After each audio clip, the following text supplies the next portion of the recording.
Assalamualaikum warahmatullahi wabarakatuh. Waalaikumsalam warahmatullahi wabarakatuh. Iya, senang sekali nih sahabat literasi, Wilda bersama Ibu yang udah cantik di bersama. Wow. Nah, pada kesempatan kali ini Wilda sengaja ya untuk datang dan berkunjung ke sekolah ini. Nah, Wilda lagi di mana? Penasaran kan teman-teman literasi semuanya? Wilda lagi di mana?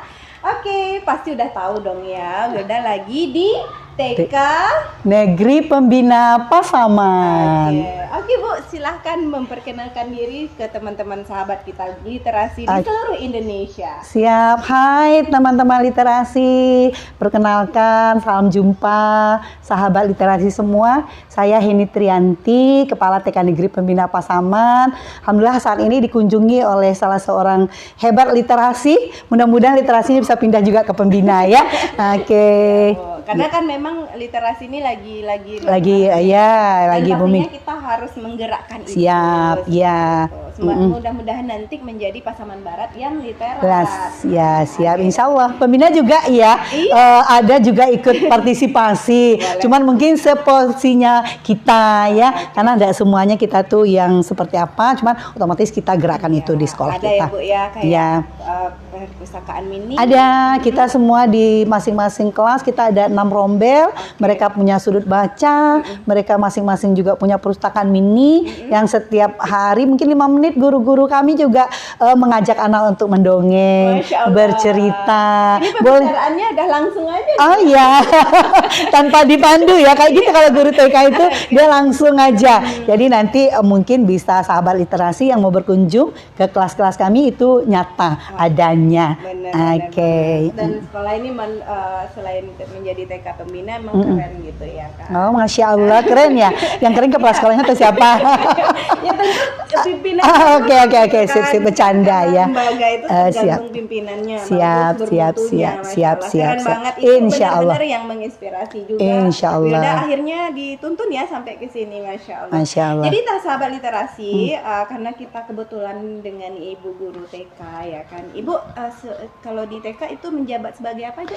Kepala sekolah. Iya, kepala sekolah. Terus di organisasi gitu. Oh iya, kebetulan kita memang bergerak di organisasi profesi yang terkenal dengan IGTKI-nya, Ikatan Guru Taman Kanak-Kanak Indonesia Pasaman Barat. Kebetulan memang kita ketua IGTKI PGRI Kabupaten Pasaman Barat ya. IGTKI PGRI. Oke, nah itu ya tadi Ibu udah perkenalkan namanya dan juga profesinya, Masya Allah luar biasa. Mungkin orang yang sangat berpengaruh juga di pendidikan, pendidikan dan juga organisasi IGTKI, Masya Allah. Dan tentunya Ibu juga sebagai motivator bagaimana menjadi guru TK yang diminati atau yang profesional lah di bidangnya ya kan Bu. Ada dong Bu, bagi dong tips-tipsnya supaya bisa jadi guru. Siap. Sahabat literasi, sebetulnya menjadi guru TK itu adalah idaman saya dan saya memang mencintai profesi ini. Sebetulnya kalau kita mencintai profesi kita akan menjalani dengan senang hati. Nah, khususnya guru TK tidak mudah loh. Tidak semua orang bisa menjadi guru TK, tapi guru TK bisa menjadi guru apapun. Kenapa? Karena guru TK itu mempunyai basic yang luar biasa. Mereka mengajar dengan hati, dengan cinta, dengan kedipan mata, dengan satu sentuhan. Insya Allah kalau mereka mengajarkan itu dengan cinta, anak-anak akan patuh kepada mereka, akan menjadi idola buat mereka, terutama di kelasnya. Karena ini juga berasal dari sana, Bu Wilda ya. Karena kita merasakan dari bawah menjadi guru yang seperti apa. Nggak seperti sekarang ini, nggak instan ya. Kita udah menempuh jalan yang memang berliku, tapi karena kita cinta dengan pekerjaan kita, insya Allah kita happy selalu. Memang terpancar ya Ibu Eni ini memang di mana-mana tuh sehat, welcome ya kan, yang guru udah TK ya. sama Bu Eni pasti udah tahu ya. Nah, terus lagi Bu, kita cerita-cerita santai ya. Ini sebelum nanti kita ke topik yaitu membahas 7 kebiasaan anak Indonesia. Oh, siap. Nah, Yaudah ingin tahu di TK Pembina ini sudah menerapkan 7 kebiasaan anak Indonesia ini, Bu? Oh, dan insya Allah sih ya, udah kita laksanakan. Sebetulnya program pemerintah ini kita udah galakkan dari dulu. Cuman mungkin karena dengan adanya pemerintahan yang baru, Bapak Prabowo kembali mengembalikan hal ini. Misalnya kebiasaan anak-anak bangun pagi, itu kan kita sebelum itu udah terbiasa ya. Karena kita menerapkan ini kalau anak-anak usia dini, kalau kita kenalkan dari awal, mereka bangun pagi, terus mereka lalu beribadah, itu kan hal-hal yang udah memang kita laksanakan. Cuman sekarang hebohnya atau luar biasanya karena digerakkan oleh pemerintah kita yang baru. Hal itu udah kami lakukan. Anak-anak udah melaksanakan hal-hal yang seperti itu. Dan di TK Pembina itu adalah salah satu best practice. Kenapa? Karena misalnya anak tamat TK harus bisa sholat subuh. Nah, itu kan udah diawali ya. Kalau mereka udah sholat subuh berarti bangunnya pagi. Nah, begitu. Jadi Bu, kebiasaan apa? 7 anak Indonesia hebat. Sebenarnya udah diterapkan gitu. Iya, udah diterapkan di sekolah. Itu udah lama. Memang udah seperti itu. Misalnya mereka bangun pagi, terus nanti mereka olahraga. Nah, kita kan di sekolah itu ada nih pagi-pagi olahraga dulu. Misalnya kalau di sekolah otomatis ada jadwalnya kita melaksanakan olahraga. Nanti mereka makanan bergizi. Nanti kan mereka kalau di pembina itu kan mereka bawa menu masing-masing, Bu Hilda. Nah, kita pantau itu. Anak-anak kalau makanannya gimana? Apakah harus pakai? Ya Bu, ada nasi, terus ada apa lagi? Nah, jadi bergizi yang biasanya kita kenal 4 sehat 5 sempurna itu memang udah kita biasakan. Gitu.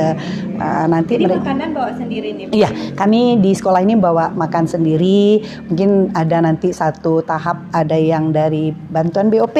Nah, kita juga menambah ada makan tambahan.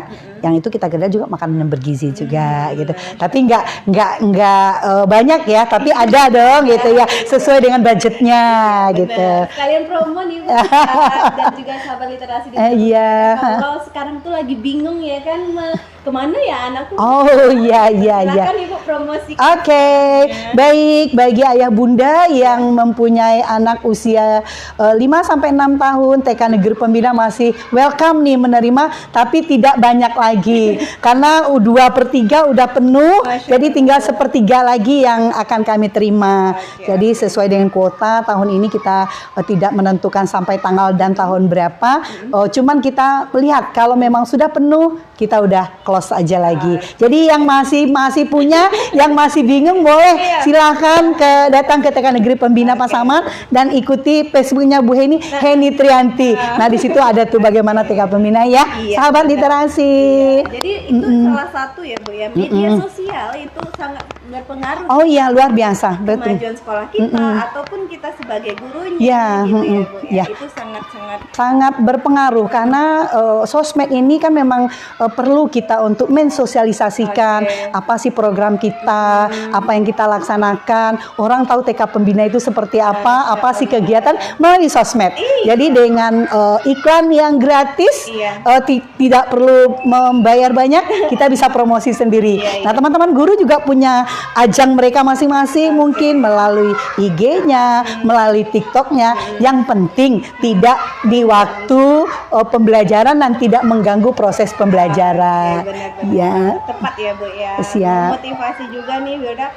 Jadi jangan ada yang ngecap atau yang ngejudge guru main HP kayak gitu. Mungkin ada kepentingan-kepentingan yang dia gunakan atau yang dia lakukan sehingga dia menggunakan HP-nya dengan baik dan bijak. Sebetulnya kalau guru menggunakan HP itu perlu. Malahan kami di TK Pembina, teman-teman boleh pakai HP, tapi dengan catatan untuk pembelajaran. Mungkin ada topik yang mau dikenalkan, tidak bisa melalui alat peraga langsung, melalui HP bisa mereka lihat langsung. Nah, itu membantu banget loh. Tapi catatan bukan main Facebook, bukan main TikTok-an. Yang penting untuk pembelajaran. Bu Heni senang-senang saja.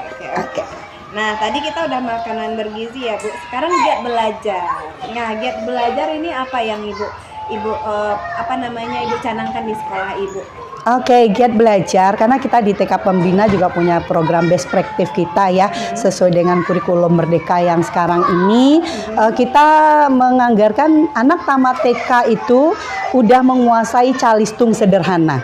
Kenapa calistung sederhana? Karena calistung sederhana ini bisa kita lakukan melalui permainan. Jadi anak tamat TK udah mengenal misalnya 4 huruf saja, dengan permainan mungkin mereka kenal matanya, huruf apa saja yang dengan ada mata itu. Nah, anak-anak udah tahu misalnya yang mana yang konsepnya 4, itu dengan bermacam topik, misalnya dengan buah-buahan. Nah, nanti melalui pembelajaran itu kita bisa mengejar best practice kita. Tapi bukan berarti tamat TK tuh harus baca kan ini. Oh, tidak. Ada nih di masyarakat harus kalau di TK harus bisa baca atau berhitung gitu tamat TK. Ya. Haruskah seperti itu? Oh, tidak. Sebetulnya untuk caranya mungkin ya Bu Hilda, di TK itu kan punya cara. Mereka belajar sambil bermain. Nah, teman-teman guru mengajarkan itu. Cuman tidak mengajar seperti anak-anak ini huruf A, ini angka 1, tidak. Tapi mungkin dengan permainan, misalnya toppingnya sekarang makanan, ini ada 1 donat, ini apa anak-anak donat berapa? Donat Bu Guru 1. Nah, itu kan udah belajar. Cuman tidak mengajarkan seperti di SD. Karena kita di TK ini konsepnya masih konsep, mendudukan konsep. Jadi anak-anak yang penting kenal konsep dulu. Yang mana yang 1, yang mana angka huruf B, yang mana angka 4. Nah, kalau duduk konsep, insya Allah nanti berdasarkan permainan melalui APE-APE yang ada oleh guru, insya Allah anak-anak akan tahu dengan membaca dengan sendirinya. Yang penting usia perkembangan mereka udah matang untuk itu, kita nggak susah-susah. Jadi nggak penting juga ditambah les gitu ya. Sekarang nih anak-anak kan wali murid pengen nih tamat dari TK anak harus pintar baca, tidak harus. Mereka yang penting tahu konsep, insya Allah nanti kelas tinggi akan bisa dengan sendirinya. Iya. Berarti itu mungkin termasuk trik dan tips juga ya. Siap. Untuk kita sebagai guru atau TK, kalau misalnya mengajarkan anak itu kenalkan dulu dasar. Iya. Gitu. Jangan langsung mengajarkan. Iya, baca, mengenalkan angka. Iya, anak-anak coba bikin angka 1 10 halaman, masya Allah. Harusnya kan Bu Guru kenakan dulu. Anak-anak ini garis lengkung, ada garis tegak. Nah, nanti dari garis lengkung, garis tegak itu akan bentuk garis lengkung, garis miring, garis datar. Angka berapa ya? Nah, kan gampang. Sebenarnya kalau ngajar itu dengan hati, sesuai dengan perkembangan anak, kita sudah kantor, insya Allah senang loh, happy ya, bahagia selalu kalau jadi guru TK. Terus yang keenam Bu, bermasyarakat. Ya. Kalau di TK Pembina itu mengenalkan kebiasaan mungkin bermasyarakat atau bagaimana? Oh ya, ya 7 kebiasaan anak Indonesia hebat itu memang salah satunya bermasyarakat. Jadi kalau mengenalkan itu kan sesuai dengan usianya. Nah, mungkin bermasyarakat seperti apa. Nah, di sekolah paling kita anak-anak kita kan punya kelas nih. Ada kelas B1 sampai B6. Nah, kita bersama-sama, ada nanti saat mereka gotong royong, itu kan sosialisasi mereka jalan. Jadi mereka tahu, oh ya saudara kita tuh tidak hanya di kelas mereka saja. Di B1, B2, B3 itu nanti mereka bermain, mereka olahraga bersama, itu akan terjadi yang bermasyarakat yang dimaksudkan. Jadi nanti mereka melihat ada orang yang datang, mereka bersalaman juga. Itu kan udah menunjukkan mereka, oh ini salah satu yang bermasyarakat itu seperti itu. Jadi nggak pelak harus dibilang, oh anak-anak harus bermasyarakat. Jadi sebisanya ya. Jadi tujuannya kan prosesnya nih yang mereka jalani. Berarti mengajarkan di situ tanamkan sopan santun. Ya, sopan santun misalnya dalam menghadapi anak teman sebaya seperti apa. Ini nanti kan ada nih anak-anak yang mempunyai akuannya tinggi. Mereka nggak mau bergaul nih dengan, oh ini kan udah kelas kita. Nah itu kan berarti nggak bermasyarakat. Jadi makanya di sekolah pembina juga ada program yang misalnya ada upacara, mereka ada sholat berjamaah bersama ke masjid, ada makan bersama, ada pergi jalan-jalan bersama. Nah itulah kita menanamkan rasa kemasyarakatan mereka dan kebersamaan mereka gitu. Selanjutnya adalah tidur cepat. Oh iya. Apakah Bu Guru datang ke rumahnya masing-masing? Enggak lah ya, enggak sejauh itu juga. Dan ini kita mungkin melalui pertanyaan mungkin ke anak-anak, sayang, biasanya anak-anak tidurnya jam berapa ya? Nah, kan mereka udah tahu nih 7 kebiasaan anak Indonesia hebat. Yang pertama apa, yang kedua apa. Nah, sampai tidur cepat. Siapa yang melaksanakan hari ini? Tidurnya jam berapa, Nak? Kan kadang-kadang anak kan polos tuh. Iya. Tidurnya jam 8. Ada jam 5. Kok jam 5? Nah, berarti jam 8. Yang berarti mereka udah bisa, udah tahu. Nanti dengan mereka tidur cepat, insya Allah nanti sholat subuhnya ndak tertinggal. Jadi mereka tahu itu kebiasaan yang harus kita hindarkan.